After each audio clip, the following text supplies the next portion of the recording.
मध्य प्रदेश के चंदनपुर गांव में भोला नाम का एक व्यापारी अपने पत्नी सुलेखा के साथ रहता था। भोला के पिता के पास उनका सबसे भरोसेमंद साथी एक गधा था, जिस पर वो सामान लादकर बाजार में बेचते थे। पिताजी के गुजर जाने के बाद भोला ने भी अपने पिता का व्यापार संभाल लिया। वह रोज अपने गधे पर गेहूं, चावल और अन्य सामान लादकर बाजार जाता और बेचकर वापस आता था। अरे सुलेखा, मैं बाजार जा रहा हूँ, मुझे आने में देर होगी, तुम खाना खाकर सो जाना। ठीक है जी, लेकिन थोड़ा जल्दी आइएगा, वरना मेरी चिंता बढ़ जाती है। चल बे गधे, आज जरा तेज चलना, सुना नहीं जल्दी घर आना है। जी हुजूर, मैंने कब देरी की है जो आज करेंगे। फिर भोला और उसका गधा बाजार की ओर चल दिए। भोला का गधा पूरे बाजार की गधों में सबसे ज्यादा सामान उठाने के लिए मशहूर था।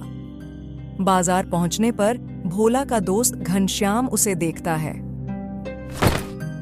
अरे भोला, क्या बात है, तुम्हारा गधा तो पूरे बाजार भर में सबसे ज्यादा बोरी उठाता है। एक काम करो, ये गधा तुम मुझसे बेच दो। अरे नहीं घनश्याम, ये गधा मेरे पिताजी की आखिरी निशानी है, इसे मैं किसी भी कीमत पर नहीं बेच सकता। लेकिन घनश्याम, तुम्हारा गधा तो कद काठी में मेरे गधे से भी बड़ा दिखता है, फिर ये काम क्यों नहीं करता। अरे भोला, कद काठी में बड़ा होने से कुछ नहीं होता। दिखने में तो मजबूत है, पर ये बहुत आलसी और कामचोर है। दिन भर खाता है और काम के नाम पर ढेला भी नहीं हिलाता। क्यों बे गधा, क्या ये सच कह रहा है? तू आलसी है? देखो, काम से भागने वाला कोई भी गधा नहीं चलेगा। थोड़ी देर बाद भोला और घनश्याम घर लौटने लगे। जब वे घर पहुंचे तो सुलेखा घर के दरवाजे पर इंतजार कर रही थी।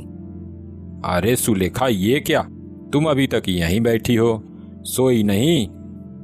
कैसे सो जाती, आपकी फिक्र हो रही थी, आपने इतना देर जो कर दिया। फिर भोला सुलेखा को घनश्याम के बारे में बताता है। सुलेखा, ये मेरा दोस्त घनश्याम है, पास के ही गांव से आता है और मेरे साथ बाजार में व्यापारी का काम करता है।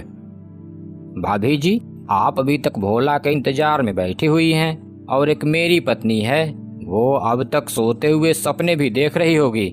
मेरी बीवी तो एकदम बेफिक्र रहती है।